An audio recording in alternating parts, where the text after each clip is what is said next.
My name is Ashlyn Harrison, and today I'm going to talk about the negative effects of screen time on children.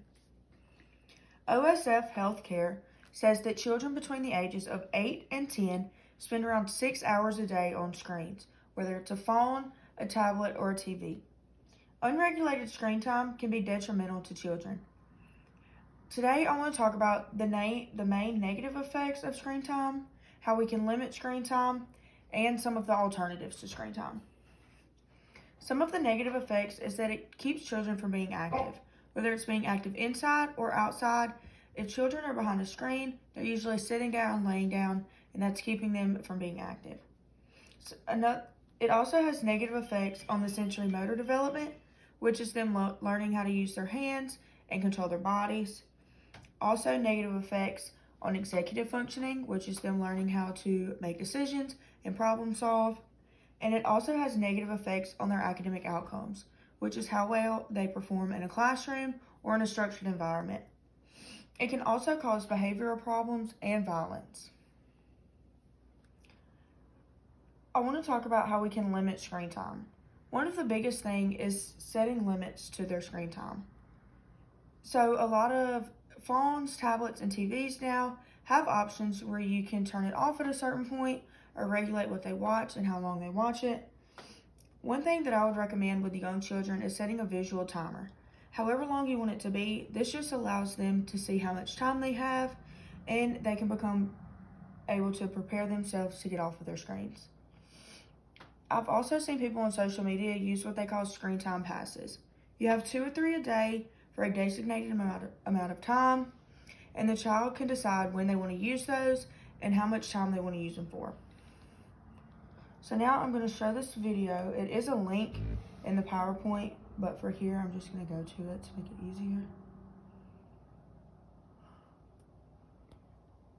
Research from Common Sense Media finds kids ages 8 to 12 are spending an average of 5.5 hours a day on screens. And with teenagers, that number increases to 8.5 hours. That is a lot of time. And if screen time is a constant battle in your family or simply out of control, a local doctor and screen time researcher says you need to make a plan. Managing media use now is so much harder than it was decades ago when we were growing up with TV and cable and maybe a DVR. This is not the screen time that you grew up with. That means parents need to get involved and do their homework, says Dr. Jenny Radeski, a developmental behavioral pediatrician at U of M CS Mott Children's Hospital. As parents, we're going to have to educate ourselves and actually participate with our kids to try and figure out how they're experiencing the digital world. First, identify when screen time has a positive impact. So the research shows that it really depends on how you use the technology. If you're using it for connection, for doing something creative, for doing something positive and really connecting with your community, that's overall better for kids' mental health. But if screen time is taking away from sleep, schoolwork, outdoor play, or family time, that's associated with negative outcomes. Radeski stresses it's important to make an actual plan for your family's media use. And when kids have done everything else they need to have a healthy day, that can be your media time. You may want to make rules about when you don't want to be using technology that could be distracting with homework or with driving. And you may want to make a consistent time of day that kids know they can get access to media so they're not bugging you the rest of the day to try and get it. So if you need help creating a plan, the American Academy of Pediatrics has an online tool to help you. It offers customized rules based on your family's priorities, along with some practical tips on how you can try this out with your family. You can find the link to the tool along with the story on the health page at clickondetroit.com. Research from Common Sense Media finds kids ages 8 to 12.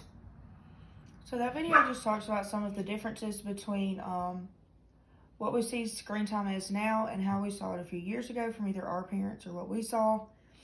And it also says that parents need to be more involved in their kids and what they're doing. So I want to talk about some alternatives to screen time. One of the biggest ones is outside play. Being inside all day really negatively affects your children.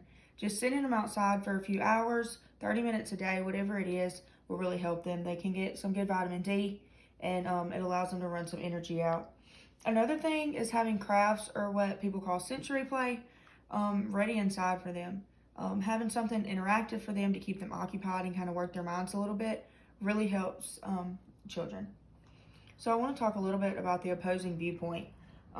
Screens will occupy children for a very long time, and that allows parents or your child care, whatever that may be, to get some stuff done, whether it's around the house or whatever they need to do. Kids will sit and watch screens for a very long time, but like I've said, that has a lot of negative effects. It's not really healthy for your kids. So last thing I want to say, just play with your kids. Nothing helps more than just getting with them and playing with them, whether it's outside or on the floor or crafts, whatever it is. Take them outside, set up activities for them. In the long run, the energy and the effort that you put in will help them long term.